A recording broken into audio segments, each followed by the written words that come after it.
today we are going to do automation of GST forms. We'll be using two tools, Power Query and Vibe Coding. सबने काफ़ी कुछ सुन लिया vibe coding के बारे में, थोड़ा सा हम मैनुअली भी अप्लाई करते हैं. एनीवन कोई पावर क्वेरी जो यूज़ कर रहे हैं? तो एक जन और कोई? सर आप बता सकते हैं पावर क्वेरी क्या है? पीडीएफ में डॉक्यूमेंट्स रहते हैं, उसको टैबुलर फॉर्म में उसको एक्सेल में ये करते हैं. That's one part. Right. So Power Query basically Excel में एक ETL engine है through which we can extract data from multiple sources and we can transform that and load that in Excel जिससे हम अपना वर्किंग कर सकते हैं. Right. सो आप लोग जिनके पास लैपटॉप्स है उनके डेस्कटॉप पे एक फाइल होगा जीएसटी ऑटोमेशन टूल. एक बार आप लोग देखो है क्या?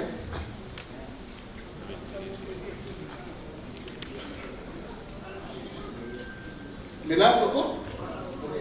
सो बेसिकली हम क्या कर रहे हैं टुडे, GSTR 1 और GSTR 3B का 12 मंथ्स का PDF मैंने लिया है कंपनी का, and through that directly through PDF हम उसका समरी एक्सेल में निकालेंगे and we'll do a GSTR 1 versus 3B reconciliation there, जो हमें जैसे अभी एनुअल रिटर्न्स में भी लगेगा एंड ऑडिट के टाइम भी काफ़ी यूज होता है, तो उसको हम कैसे कर सकते हैं, उसको ऑटोमेट कैसे करेंगे वो देखते हैं.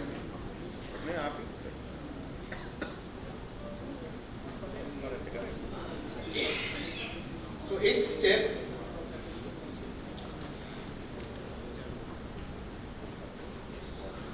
बोल के एक PDF फाइल होगा जिसमें डिटेल स्टेप्स लिखा हुआ है जो हम फॉलो करेंगे. जिनके पास मशीन है वो साथ में करेंगे तो बेटर रहेगा. आप लोग स्टार्ट कर सकते हैं.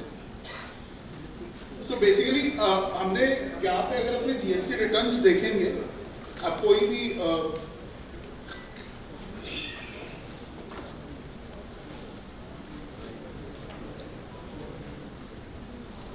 जब कोई भी GST रिटर्न्स देखोगे तो पावर क्वेरी बेसिकली क्या करता है, उसमें PDF में से टेबल्स डिटेक्ट करता है एंड उस बेसिस पे वो डेटा ऑर्गेनाइज करता है. अब हम जैसे GSTR 1 एक देख रहे हैं, फॉर कॉन्फिडेंशियल पर्पस मैंने इसका क्लाइंट का नाम, GST नंबर, ARN सब रिडैक्ट कर दिया. तो अगर अपने इसमें देखेंगे सबका अलग अलग टेबल बना हुआ है. B2B का अलग टेबल है, B2B, B2C, credit notes, debit notes, exports, सबका अलग अलग टेबल होता है. तो अगर हम मैनुअली पावर क्वेरी से करने जाएंगे तो हमें सबका अलग अलग टेबल्स एक्सट्रैक्ट करना होगा, फिर उसे ऑर्गेनाइज करना होगा, फिर उसे मर्ज करना होगा. So that will take a lengthy process and that too for 12 files, for 12 files of GSTR 1 and 12 files of GSTR 3B. तो उसको थ्रू वाइब कोडिंग हमने क्या किया है, जो आज VBA क्या होता है ये पता है आप लोगों को? VBA हाँ क्या होता है? So it is a coding program instructing Excel to do exercise. Right. So Excel में जो भी हम steps follow करते हैं, we are recording that steps and we are giving a specific direction कि ये directions के हिसाब से Excel में steps follow हो. उसी तरह से पावर क्वेरी में भी आज हम जो steps करते हैं, जो भी चीज़ करते हैं, उसका code record होता जाता है. That we call M code. लेकिन जैसे Excel में VBA है, पावर क्वेरी में M code है. तो हमने क्या किया, ये जो GSTR 1 और 3B का जो मैं आपको बोल रहा हूँ वो हमने मैनुअली किया है. उसका M कोड जितना जनरेट हुआ है वो सारे M कोड्स को हमने लिया है, चैट जीपीटी में डाला है एंड उसका एक सिंगल VBA जनरेट किया है, जिसके थ्रू आज अपने विथ 1 क्लिक हम वो एक्सेल से पावर क्वेरी के अंदर जाके सारा टेबल्स रीऑर्गेनाइज करके हमें समरी एक्सेल में दे देगा. एंड फॉर द मतलब due to possibility of time, क्योंकि मैं आपको वो आइटरेशंस नहीं दिखा सकता, that is a 2 hour process for me. तो उसका मैंने जो भी आपका जो कोड्स है, जो VBA कोड है वो मैंने सेव किया है. अगर आप लोग देखोगे आप लोग के फोल्डर्स में आपको 3 VBA कोड्स मिलेगा, 1, 2, 3 करके. Macro for setup of GSTR 1 and 3B, macro for reconciliation of GSTR 1 versus 3B and macro for refresh data. Right है सबके पास? ओके. तो हम एक ब्लैंक एक्सेल फाइल ओपन करेंगे. सब एक ब्लैंक एक्सेल फाइल ओपन करेंगे।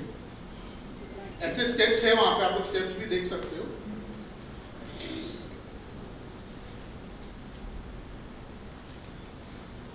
अब क्योंकि अपने थ्रू VBA हम पावर क्वेरी के अंदर जाके वर्किंग सब कर रहे हैं, पावर क्वेरी का कुछ प्राइवेसी इश्यूज होता है जिससे वो डायरेक्टली क्रॉस कनेक्शंस एक्सेप्ट नहीं करता है। तो हमें पहले वो प्राइवेसी इश्यूज को डील करना होगा, वरना नहीं तो हमारा VBA काम नहीं करेगा। How we can do that वो हम देखते हैं। सबके यहाँ पे एक्सेल में डेटा टैब आ रहा होगा एक तो, इसमें अपने जाएंगे, गेट डेटा बोल के एक ऑप्शन आएगा, उस पर क्लिक करेंगे। From other sources blank query, from other sources blank query. यहां तक सबका हो रहा है? किसी को कोई इश्यूज है यहां तक, कोई क्वेरीज? सो ये हमारा पावर क्वेरी एडिटर विंडो खुल गया, that is within Excel only. इसमें हम फाइल में जाएंगे, options and settings, file, options and settings, query options, file options and settings, query options. उसमें प्राइवेसी ऑप्शन आएगा एक तो, इसमें हमें सिलेक्ट करना है always ignore privacy level settings and okay. Will select always ignore privacy level settings and click on okay and will close this. अब जब हम इसको क्लोज करेंगे, क्योंकि हमने सेटिंग्स चेंज किया है, ये हमसे पूछ रहा है कि ये चेंजेस हमें रखना है कि डिस्कार्ड करना है। Will keep it, will select on keep option. So ये अब हो गया। अब VBA जो लोग यूज करते हैं उनको पता है, अब VBA का कोड हमें इंसर्ट करना पड़ता है, तो हम Alt F11 प्रेस करेंगे तो आपका वो विजुअल बेसिक का आपका विंडो खुलेगा। इसमें हम जाएंगे इंसर्ट मॉड्यूल, जो हमारा यहाँ पे 3 कोड था, इसमें macro for setup of GST और 1 and 3B, इसको हम ओपन करेंगे। ये TXT फाइल है, इसे Ctrl A and Ctrl C यहाँ पे हम पेस्ट करेंगे एंड इसे हम क्लोज कर देंगे। ये जो पर्टिकुलर ये जो मॉड्यूल का विंडो है, इसे हम क्लोज कर देंगे।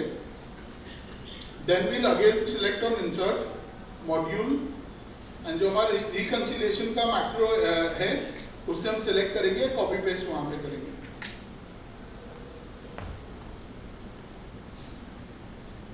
Copy and paste.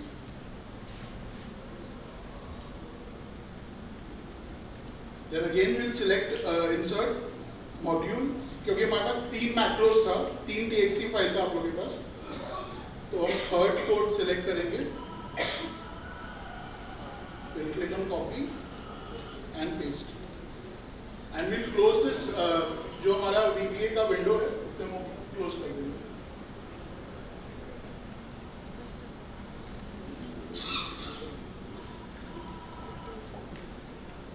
अब सबसे इंपॉर्टेंट स्टेप है, जो भी हम मैक्रो जब भी कर रहे हैं, एक्सेल फाइल, अगर हम एक्सेल पे काम करते हैं, एक्सेल सेव होता है तो क्या एक्सटेंशन से सेव होता है? .xlsx, right. अब क्योंकि हमने इसमें मैक्रो किया, अगर हम .xlsx करके इसको सेव करेंगे, हमारा मैक्रो इवेपोरेट हो जाएगा, उड़ जाएगा, वापस आप एक्सेल खोलोगे वो मैक्रो नहीं मिलेगा आपको। तो उससे हमें सेव एज करना पड़ेगा।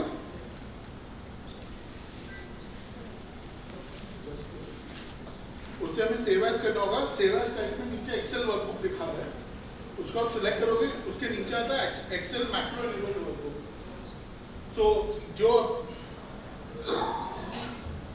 इसे मैं रीनेम करता हूँ रिको फाइल, या कुछ भी आप जो भी आपको मतलब रीनेम करना है, सेव।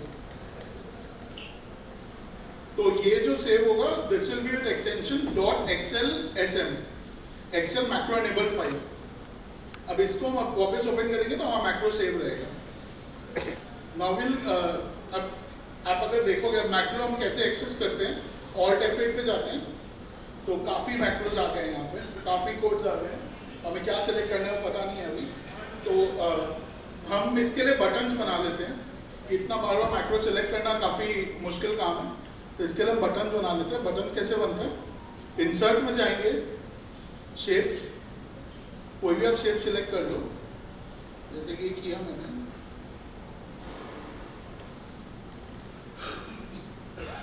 इसमें मैं नाम दूंगा इसको get GSTR1 and GSTR3B data. इसका फॉर्मेटिंग कर लो जो भी आपको मतलब।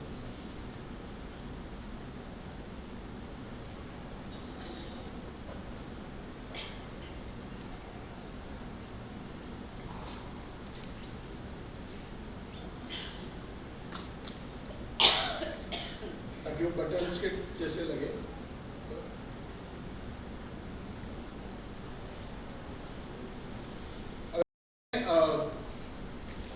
इस पे हम राइट क्लिक करेंगे, जैसे असाइन मैक्रो ऑप्शन है, राइट क्लिक करेंगे, असाइन मैक्रो का एक ऑप्शन आता है नीचे, उसको आप सिलेक्ट करोगे तो जितना मैक्रोज हमने क्रिएट किया अभी तक कोड से वो सब दिखेगा। They will select setup both GSTR1 and 3B। एक ही ऑप्शन आ रहा होगा, setup both GSTR1 and 3B। इसे हम सिलेक्ट करेंगे, ओके। अब अगेन हम दूसरा बटन बनाएंगे रिकंसिलिएशन का। तो इस पे अपने डायरेक्ट क्लिक नहीं कर सकते, क्लिक करने से मैक्रो रन हो जाएगा। हमें अगर मतलब दूसरा बटन क्रिएट करना है तो अगेन इंसर्ट शेप्स,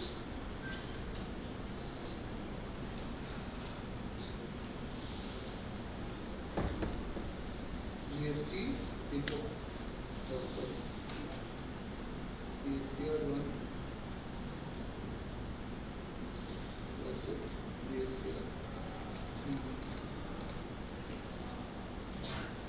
इसे भी फॉर्मेटिंग कर देते हैं।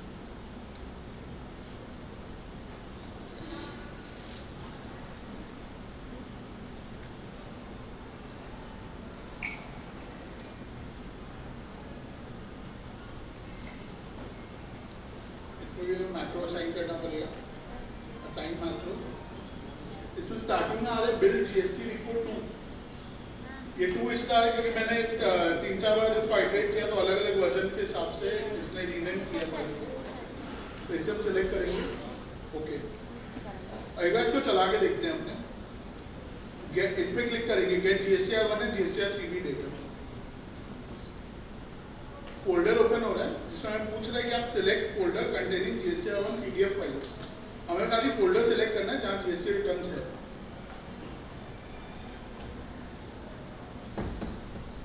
ऐसे मैंने 3 डेमो कंपनी बनाया है जिसमें हर कंपनी में 12 GSTR3B और 1 है अलग अलग कंपनीज का।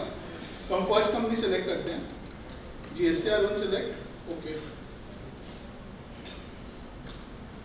अगेन ये खोल रहा है, select folder containing GSTR3B PDF files. या PDF कहाँ पर? सॉरी, PDF कहाँ सेव है? PDF वो फोल्डर में है सर। रिडैक्टेड PDF बोल के एक जिप फाइल होगा, उसको आप एक्सट्रैक्ट करो। उसमें 3 कंपनी का फोल्डर्स बना हुआ है। GSTR3B सिलेक्ट किया हमने, okay.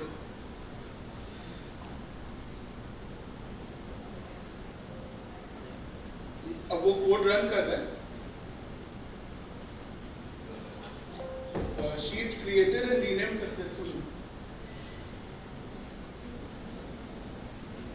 Both GSTR and GSTR3B queries created. Load both queries GSTR summary, GSTR3B summary। अब ये अपना GSTR1 का समरी बना दिया, ये GSTR3B का समरी बना दिया। अब हमें चाहिए GSTR1 वर्सेस 3B। वो हम कैसे करेंगे? अगेन इस शीट पे जाएंगे, GSTR1 वर्सेस 3B, इस पे क्लिक करेंगे। GST को सक्सेसफुली जनरेटेड, ये आपका समरी बना दिया पूरा। इसमें आपका समरी पूरा क्रिएट हो गया। यहाँ तक सबका कंप्लीट हुआ है जो भी कर रहे हैं हैंड्स ऑन। कोई क्वेरीज यहाँ तक किसी को भी? Sorry, there is a zip file redacted या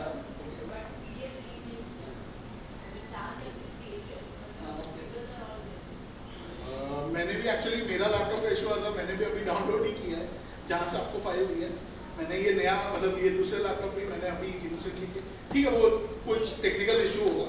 वो प्राइवेसी का आपने किया था क्या? difference between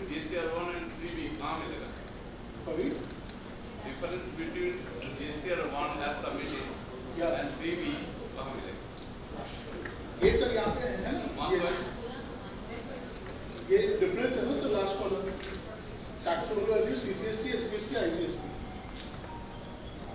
तो ये हमने कर लिया, ये हमारा रिको प्रोसेस हो गया। अब इसको ऑटोमेट कैसे करें? बार बार कौन बनाएगा इसको? बार बार कोड डालेंगे, बार बार बनाएंगे, ये कौन करेगा? एक बार हमने बना लिया, उसको ऑटोमेट कैसे करें अपने, तो वो कैसे करेंगे वो देखते हैं।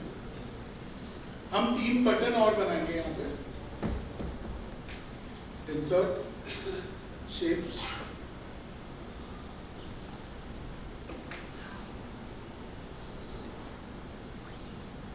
Change, GSTR1 folder. मेरे को अगर दूसरा कंपनी का GSTR1 यूज करना है, एक कंपनी का मैंने बना दिया, अपने को दूसरा कंपनी का यूज करना है, वो हम कैसे कर सकते हैं? तो हम यहाँ पे चेंज GSTR1 फोल्डर बना रहे हैं, जिससे वो पाथ चेंज करेगा। Again will do this formatting,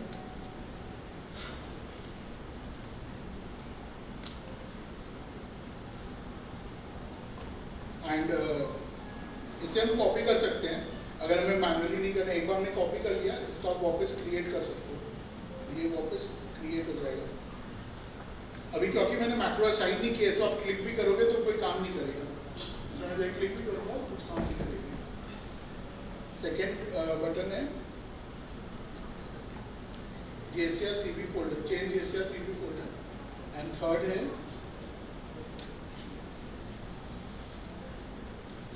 refresh data. इस पर हम अभी राइट क्लिक करेंगे, assign macro.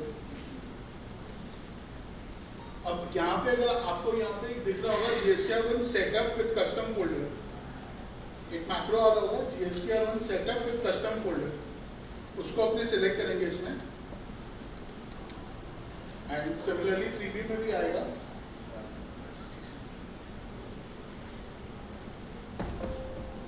GSTR3B setup with custom folder. And last one refresh का है, रिफ्रेश बोल के एक मैक्रो आएगा, असाइन मैक्रो, रिफ्रेश। ये हमने असाइन कर दिया। अभी अपने एक बार GST रिकंसिलिएशन देखते हैं।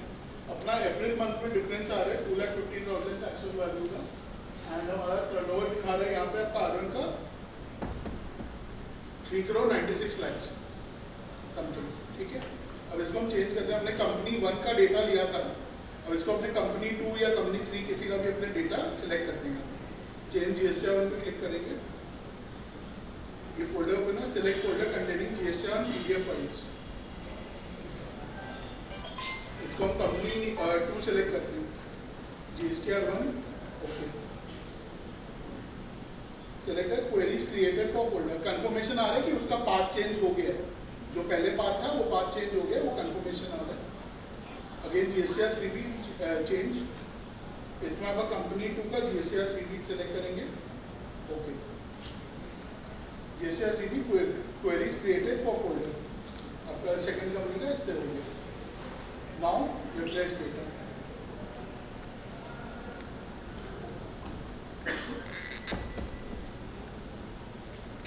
रिफ्रेश हो गया।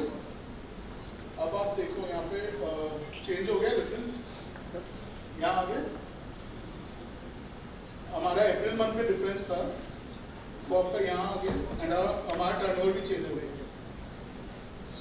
एंड यहाँ पे भी अगर आप देखोगे GSTR3B समरी में, वहाँ भी अपडेट हो गया डेटा।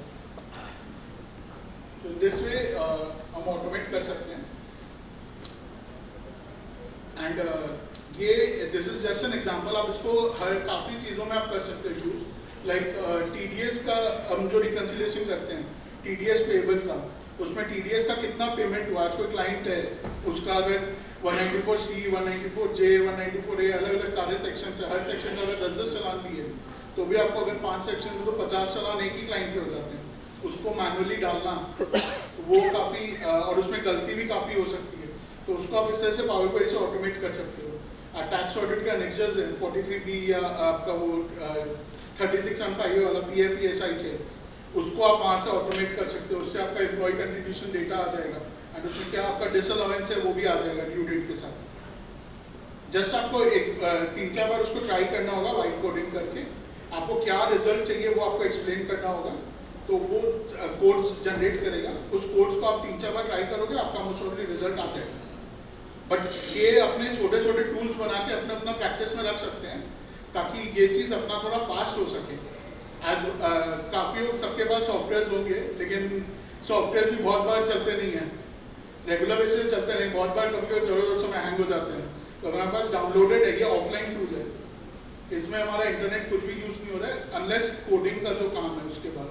तो आप इसको आप पीडीएफ डाउनलोड करके रखो, विच एनीवे आपको जेएसए 990 के लिए करना ही पड़ता है, वो आप करके रखो, उसको आप यहाँ पे रन करोगे, आपका पूरा रिकंसिलिएशन एक साथ हो जाएगा।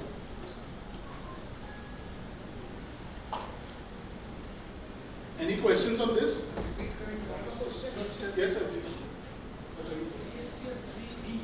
Yes. Sorry? Yes. हाँ सर कर सकते हैं, आईटीसी का आप बोल रहे हो ना, आईटीसी का, हाँ सर कर सकते हैं। उसके लिए आपको उस तरह से कोड बनाना पड़ेगा। मैंने जैसे ये 1 के हिसाब से बनाया हुआ है, 2A2B का भी मेरा रिकंसिलिएशन बना हुआ है, मैं यूज़ करता हूँ ऑफिस में, लेकिन उसका आपको अलग से कोड बनाना पड़ेगा, उस तरह से वो कोड जनरेट होगा, आपका VBA बन जाएगा उसका। आपका ज़रूरी नहीं है दैट खाली PDF के लिए पावर क्वेरी यूज़ होता है, आपका एक्सेल में भी कोई डेटा आता है, उसको भी आप पावर क्वेरी में ले जाकर ऑर्गेनाइज कर सकते हो। जैसे आज 2A2B, आज अपने 2B ले रहे हैं, उसमें आपका B2B अलग आता है, डेबिट नोट क्रेडिट नोट का अलग शीट आता है, अमेंडमेंट का शीट अलग आता है, उस चीज़ को आप ऑर्गेनाइज कर सकते हो, कंपेयर करके अपडेट कर दें उस शीट को, वो चीज़ आप कोडिंग के थ्रू कर सकते हैं अपनी, एंड उसका रिकंसिलिएशन हो जाएगा। Anything else? सॉरी सर, हाँ पाथ चेंज करने का जरूरत इसलिए सर, ये टूल हम चाह रहे हैं कि हम मल्टीपल क्लाइंट्स के लिए एक ही बार टूल बनाएं। आज ये टूल हमारे ऑफिस में है या आपके ऑफिस में है, तो एक बार हमने कर लिया, अब हमें दूसरे क्लाइंट के लिए यूज़ करना है, तो हम उसका अगर पाथ चेंज करके खाली रिफ्रेश करेंगे, वो सारा आपका रिकंसिलिएशन में सब अपडेट हो जाएगा। सॉरी, लॉजिकली सिस्टम में वो कैसे काम कर रहा है? सिस्टम में कैसे काम कर रहा है? सिस्टम में सर ये आपका फोल्डर सिलेक्ट कर रहा है जो दूसरा क्लाइंट का, उसके बेसिस में पावर क्वेरी में सर बेसिक जो भी हम स्टेप्स करते हैं, आज कोई भी आप स्टेप्स करते हो, पावर क्वेरी में सारे स्टेप्स रिकॉर्ड होते हैं, अगर किसी ने यूज़ किया होगा वो सारे स्टेप्स रिकॉर्ड होते हैं, वो राइट साइड में आपको दिखते हैं अप्लाइड स्टेप्स में। तो आप अगर उसका PDF फाइल से अगर आप चेंज कर देते हो, जो नया PDF है उसमें वो सारे स्टेप्स फॉलो होते हैं, एंड उस बेसिस पे वो पूरा समरी जनरेट होता है। तो रिफ्रेश करने से जो सर हम यहाँ सेलेक्ट करके जो 1 का हमने फोल्डर चेंज किया है, उसका रिफ्रेश किया, तो उससे सारा कोड जो हमने कोड किया था वो सारा कोड वापस से फॉलो हो रहा है इन पावर क्वेरी, एंड उसके बेसिस पे वापस एक्सेल में समरी जनरेट हो रहा है, एंड उसमें रिकंसिलिएशन हो रहा है। हाँ, सोर्स पूरा कनेक्टेड है। Yes sir. Sir that sir prompt मतलब काफ़ी there is no organised prompt for this, like I have done it multiple times, काफ़ी आइटरेशंस लगे हैं मेरे को, तो there is no organised prompt कि मैं आपको ये प्रॉम्प्ट दूंगा तो ये कोड निकलेगा, वैसा नहीं है। हाँ कर दूंगा सर, मैं सेमिनार के बाद शेयर कर दूंगा, कोई इशू वो कर दूंगा। Yes sir. सर जैसे पावर क्वेरी में वो फोल्डर सिलेक्ट करने का ऑप्शन रहता है, तो वहाँ पर हम लोग खाली PDF को चेंज कर देते हैं तो वो डेटा अपने आप फेच कर लेता है, रिफ्रेश करना होता है खाली। ये इसमें पॉसिबल नहीं है क्या? क्या चीज़? इस वाले VBA में जैसे आप बताएं सर सुनाएंगे इसके बाद। ये जो VBA में पॉसिबल नहीं है क्या? ये जैसे VBA, हाँ इसमें वो पॉसिबल है, जैसे आप इसमें सर VBA में PDF एक्सट्रैक्ट नहीं हो सकता, PDF एक्सट्रैक्ट खाली थ्रू पावर क्वेरी होगा, and that too in Excel of 2019 version and above, उससे लोअर वर्जन में वो फीचर नहीं है एक्सेल में भी, वो है। Anything else sir? Okay, yes sir please. In order to see excess input claim if valid will be disallowed. How could I find out those things? Sir आपका एक बार अगर मतलब आपका 2B और बुक्स का आपका रिकंसिलिएशन हो जाता है, उसको आप उसमें आप लॉजिक डिफाइन कर सकते हो कि ये एक्सेस है या अनक्लेम्ड है। आज 2B का जो मेरा ITC है वो बुक से कम है या बेसी है, उस बेसिस पे वो कमेंट्स लिख देगा अभी वो क्यों डिफरेंसेस आ रहे हैं वो सर आप ही को मैच कराना पड़ेगा। आज कोई डिफरेंस आपको पार्टी वाइज इनवॉइस वाइज तो डिफरेंस निकाल के दे देगा, बट क्यों डिफरेंस आ रहा है, आज क्लाइंट ने क्या सोच के वो चीज़ किया है, क्लेम किया है या नहीं किया है या ज़्यादा क्लेम किया है, वो चीज़ आपको क्लाइंट से डिस्कस करके उस हिसाब से आपको अपना कोर्स ऑफ एक्शन डिज़ाइन करना पड़ेगा। बट वहाँ तक का काम पूरा कर देगा जो अगर आप मैनुअली करने जाते हैं मतलब वैसे करते हैं तो आपका टाइम बेसी लगता है। इसमें क्या है आपका कोई ह्यूमन इंटरवेंशन नहीं है, तो अगर आप लार्ज वॉल्यूम ऑफ डेटा में भी काम करते हो तो आपका एरर का चांसेस बहुत कम है, मिनिमल है एकदम। एंड पावर क्वेरी में काफ़ी फास्ट प्रोसेसिंग होता है। आज कोई चीज़ अगर आप एक्सेल में करोगे या आप खुद से करोगे तो थोड़ा टाइम बेसी लगेगा, वो फास्ट होता है काफ़ी processing large volumes of data पे, वो है। Can your module analyze tally data?